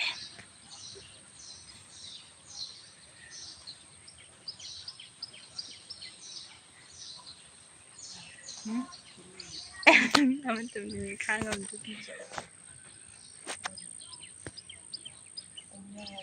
ꯑꯗꯨꯗꯤ ꯅꯣꯏ ꯇꯝꯃꯤꯕ ꯏꯁꯩꯗꯣ ꯐꯣꯛꯂ ꯀꯩꯅꯣ ꯑꯗꯨꯗꯣ ꯁꯛꯂꯛꯑꯣ ꯑꯩꯈꯣꯏ ꯏꯁꯩ ꯇꯝꯗꯤ ꯖꯒꯣꯏ ꯇꯝꯕꯅꯦ ꯅꯣꯡ ꯐꯥꯗꯣꯛ ꯃꯔꯛꯇ ꯁꯛꯄꯅꯦ ꯏꯁꯩ ꯊꯥꯒꯠꯄꯗꯨꯗꯤ ꯑꯩꯈꯣꯏꯅ ꯃꯔꯛꯇ ꯁꯛꯄꯅꯦꯕ ꯌꯨꯇꯨꯕꯔꯁꯅ ꯀꯔꯤꯅꯣ ꯃꯥꯏꯁꯦ ꯈꯪꯗꯦꯍꯦ ꯑꯩꯗꯤ ꯀꯁꯥꯔꯗꯒꯤꯅꯤ ꯑꯣ ꯀꯁꯥꯔꯗꯒꯤ ꯑꯣꯏꯔꯗꯤꯅꯦ ꯃꯅꯤꯄꯨꯔꯗ ꯀꯩꯅꯣ ꯏꯝꯐꯥꯜꯗꯤ ꯈꯪꯕ ꯅꯠꯇ꯭ꯔꯣ ꯑꯗꯨ ꯏꯝꯐꯥꯜꯗꯣ ꯑꯗꯨ ꯅꯛꯅꯔꯦ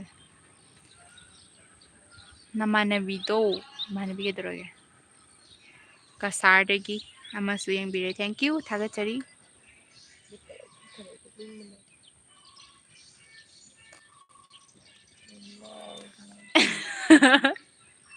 ꯇꯥ ꯉꯝꯗ꯭ꯔꯦ ꯅꯪꯒꯤ ꯆꯠꯁꯤꯔꯣ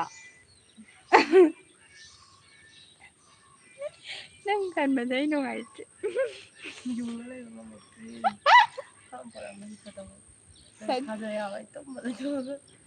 ꯆꯠꯂꯣ ꯂꯧꯁꯨ ꯊꯟꯗꯕꯒ ꯈꯣꯡꯖꯣꯝꯗꯒꯤ ꯑꯩꯈꯣꯏ ꯈꯣꯡꯖꯣꯝꯗꯣ ꯅꯤꯡꯁꯤꯡꯂꯛꯂꯦ ꯀꯁꯥꯔ ꯄꯥꯏꯔꯛ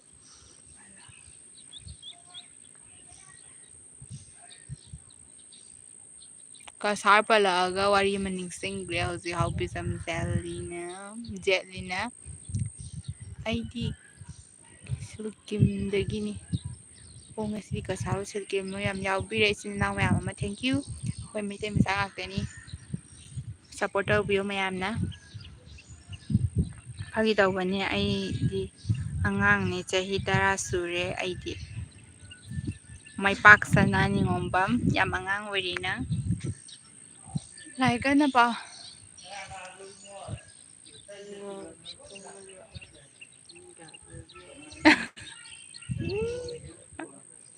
ꯅꯪ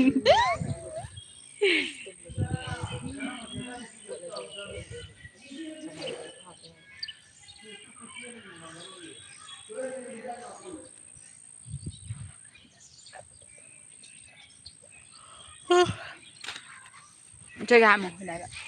망할래.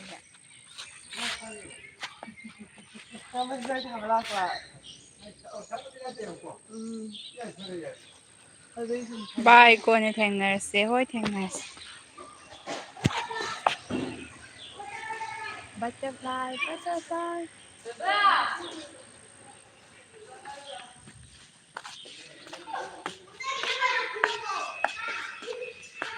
ꯃꯥꯏꯊꯣꯡꯗꯨꯅ ꯆꯍꯤ 10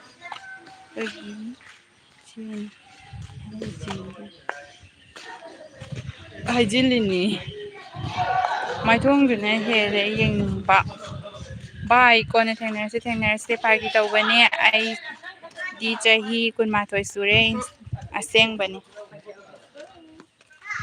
ꯐꯥꯒꯤ ꯌꯥꯝ ꯍꯩꯌꯦ ꯑꯩꯁꯦ ꯁꯥꯖꯤꯟ ꯆꯠꯃꯤꯟꯅꯁꯦ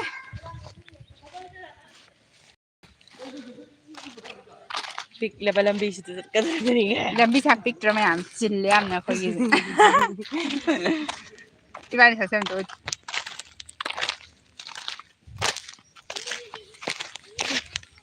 ꯅꯛꯅꯔꯒꯁꯨ ꯎꯅꯔꯒꯁꯨ ꯊꯃꯣꯏꯁꯤꯅ ꯄꯦꯟꯖꯕꯗꯨ ꯅꯪꯅ ꯈꯪꯕꯤꯌꯨ ꯁꯥꯇꯤꯟ ꯅꯦꯝꯃꯟꯈꯔꯦꯗ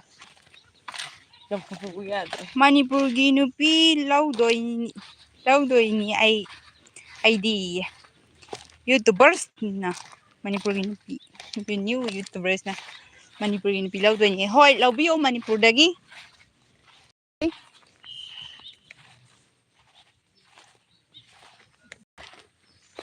ꯆꯍꯤ ꯀꯌꯥ ꯁꯨꯔꯒꯦ ꯑꯩ Q&Aꯒꯤ ꯚꯤꯗꯤꯑꯣ ꯑꯃ ꯁꯦꯝꯖꯔꯛꯀꯦ ꯇꯧꯕꯅꯤ ꯃꯌꯥꯝ ꯑꯗꯨꯗ ꯁꯣꯏꯗꯅ ꯍꯥꯏꯖꯔꯛꯑꯒꯦ ꯑꯁꯦꯡꯕ ꯄꯨꯝꯅꯃꯛ ꯍꯥꯏꯔꯛꯀꯅꯤ ꯃꯅꯤꯄꯨꯔꯒꯤ ꯅꯨꯄꯤꯗꯤ ꯀꯨꯀꯤꯁꯨ ꯂꯩꯕꯅꯤ ꯆꯨꯝꯃꯦ ꯑꯗꯨꯕꯨꯗꯤ ꯆꯨꯝꯃꯦ ꯀꯩ ꯂꯝꯗꯩꯅꯣ ꯀꯩꯅꯣ ꯍꯌꯦꯜ ꯎꯆꯤ ꯋꯥ ꯍꯌꯦꯜ nate khoi hayal khatani chu a khangagadi na haibane ko aina sum ado mayang imfan khangagasu yai aduga imfan khangagasu imfan dagi laga lai lam jam lam ta kada Delhi dei laga lai ra koi lam se Delhi dei la ko se ya ma khoi jam phajama mafam ama oire bud bilam nam bayani yengbiyo mayam ngasi de khoi lamje mayam lo yeng halak mayam na subscribe but to si bud bilam ngasi usi mawa hairo nate he ai hayel dagi ni hayel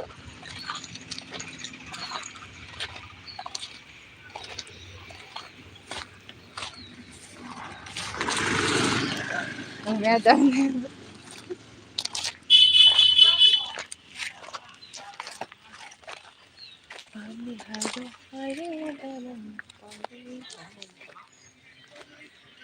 ai di ni pini lipika ka we mi gi phone ne okay nin thom no cha sai ko nya de ko cha yam torom live se khara khara toina nungdang gumbada tawdana sangdaba ning ba ke si ko sirang la hora ga di si phone ga pa de no ai nang ni mang thang lam da ba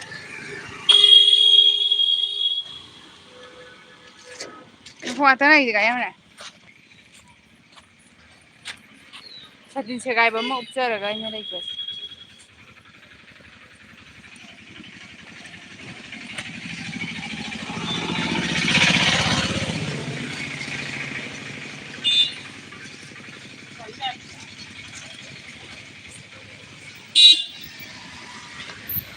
ai yam phau ta na lai tôi gái mấy em dễ sợ luôn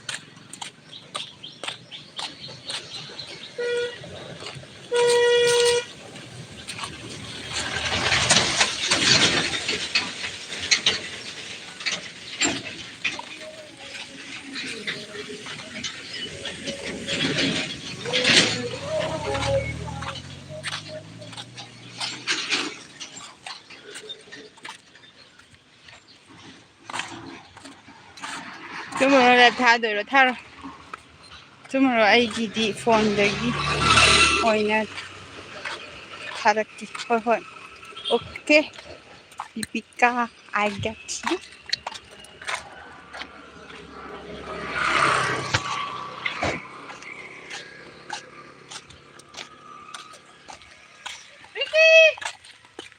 Vicky say ai ma chi english ba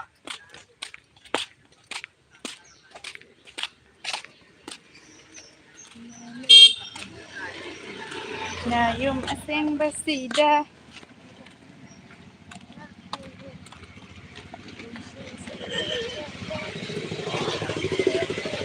ai giờ không lên aseng không lo chứ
이제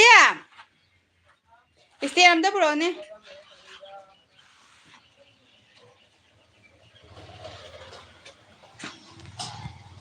Garibu. 하. Garibu. 그다는 이거. Eh. Kaya yung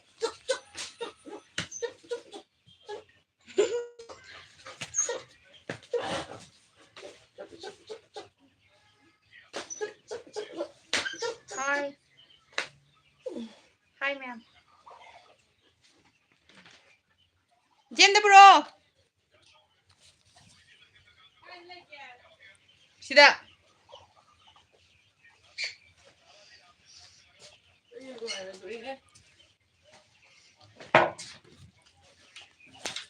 kasi ba niya? 나부터. Namuli ba?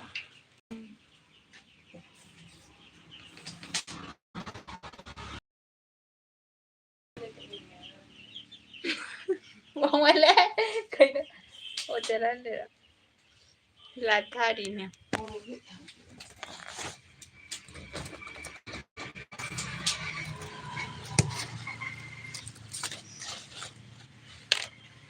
Cuma panis. Ewan, ito halalay doon naman. Aduh di sini manfaat. Kita na yung Lairu siya nakakita ko nung ito mo ay ito tumingin. Lairo sih kan? Hai. Sina mong ganano. Patro. Ay niya ay sina ay. Yung ini.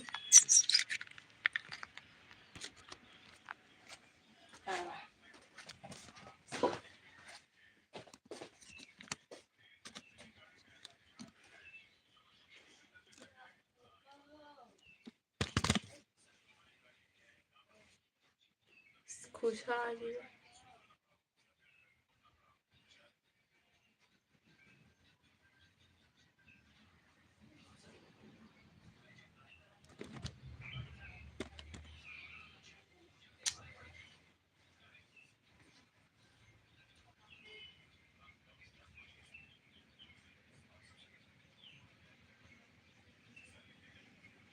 Good night.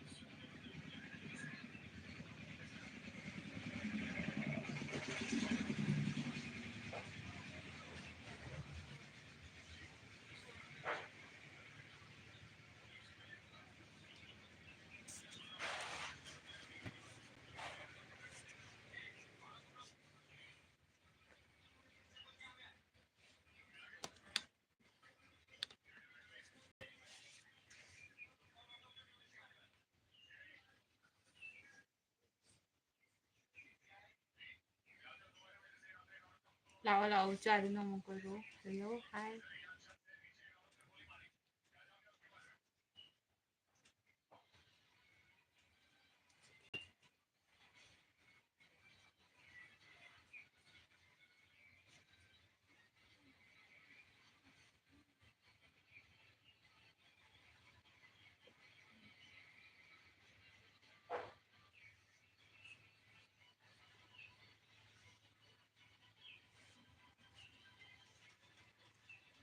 Johnson kay Sam.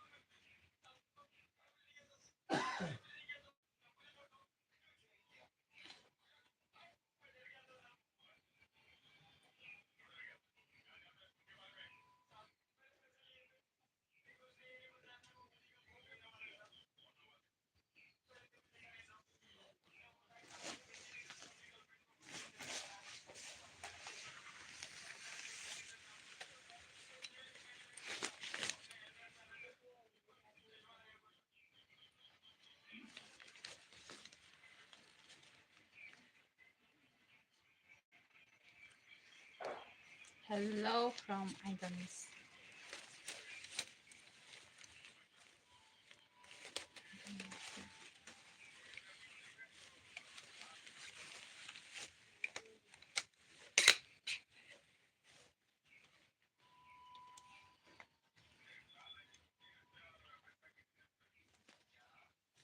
Ay, meaning Lingjen ko.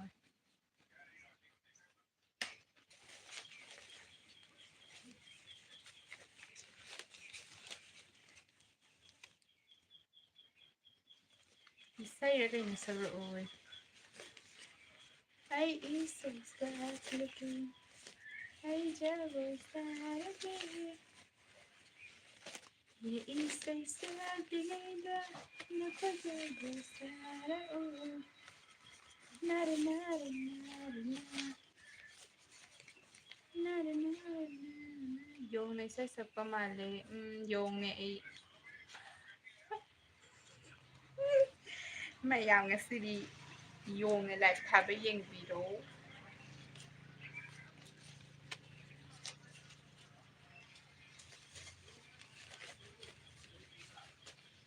Yung na kay Mingi Tadoy. Ay mình yung na di ka rin câu te. Yung na kong na di hoy. Kana kana no lay to yung na ni borang na.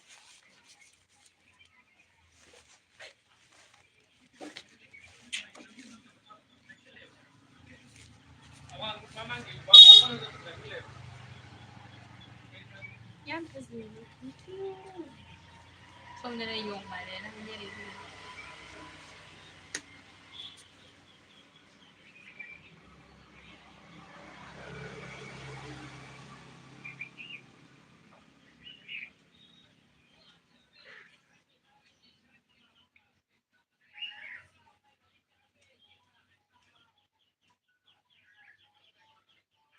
Yam no ngay say sakibagi. Kay sang saki Neikhaibi. Kailangan sabi doon. Yung nga itong ba sa... Tuloy.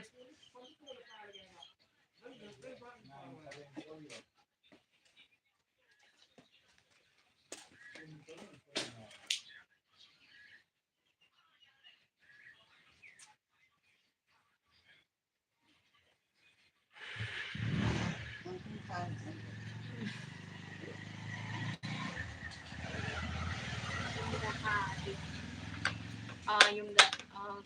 Come kondo mo live to nyo. Kuy na lang kan sa numit taraw ni mo lang ang tata. Destabiro. Nati anubi.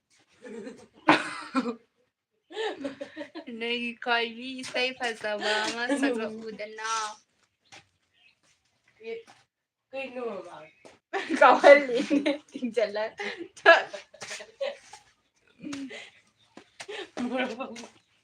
Kasi kanong desayo buturo.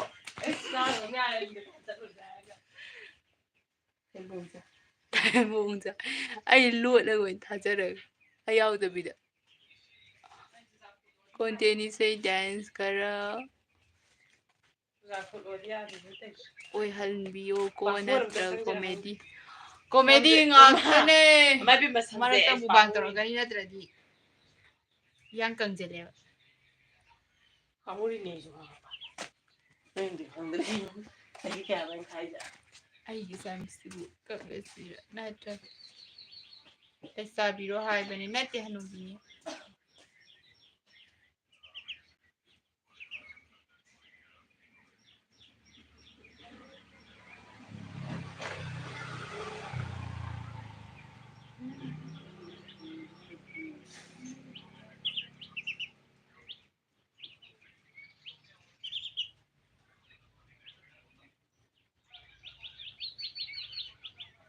Yung nala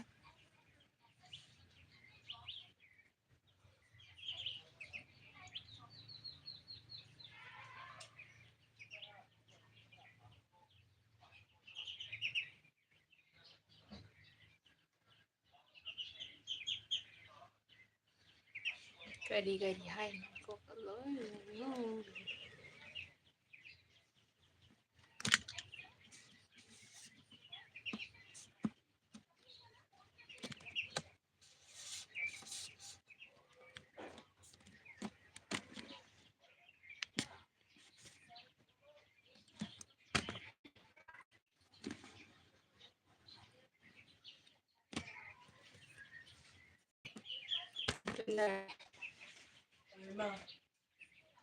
दुकान से था हाय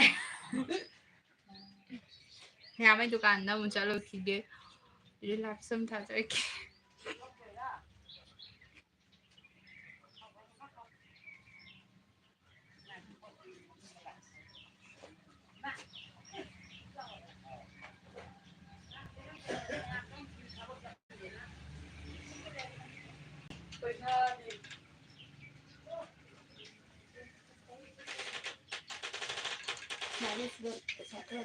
करी करी बा Sini keji melelo sama tangga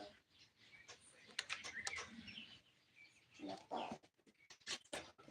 jalan di nombara वाले तो नहीं बना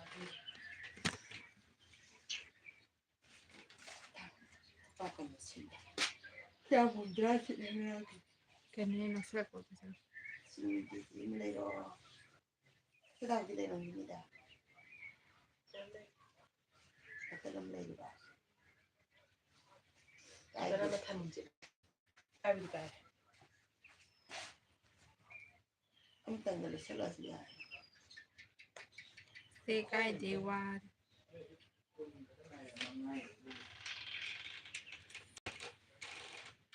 sungai dah ओ आई जिरा हैयत दगी हैयत deh इम्फान दगी खर चला दुम ले लमदी सुमाई ताक जा मिंग हाय ओ आई मिंग लिंगजेन कवे अखोय का साइड वा कुल थारा खराबन ले सावन नुपा मन मम्मी दो मम्मी मोंग दो नहीं मियो कई नम हाय मी खाओ तो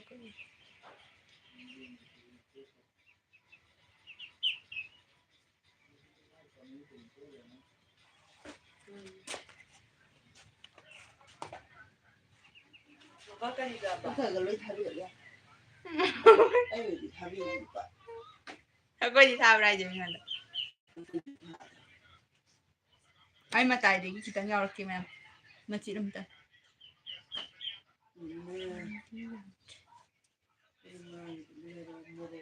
पैसा जी बुक कमी दे रे पिन ब्रो पैसा ओइना थारो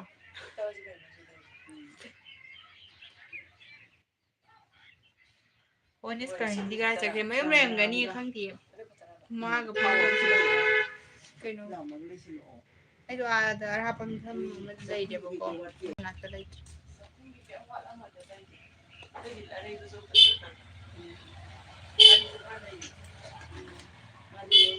mai yam la su loi salani ma ma dum ne bi horo ai di chalu ki phalang da phalai ta ta ma kai honai bage ini job YouTube honai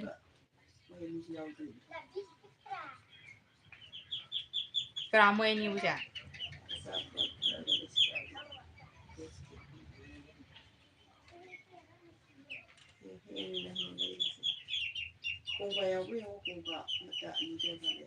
Ma'am, labras lagi atau pematam mamada everything atau pematam ID. Matam deh hai bangam deh kon hajar lagi ma'am dah. Ma'am na aku channel je video na share to view, comment to view, subscribe to view, like to view, comment to biramo. Aduh ma'am, dah soalnya live solution jadi ma'am. Bye bye. Jadi live sudah load bapak hau betul loh. Hau yang bimbang mi kerana yang dia ikan ni aduh yang bimbang bagadi. Thank you. Bye bye. Nak jadi sana tu dia, aku jadi sana tu. Mak ajat kre. Balam dah. Bye bye.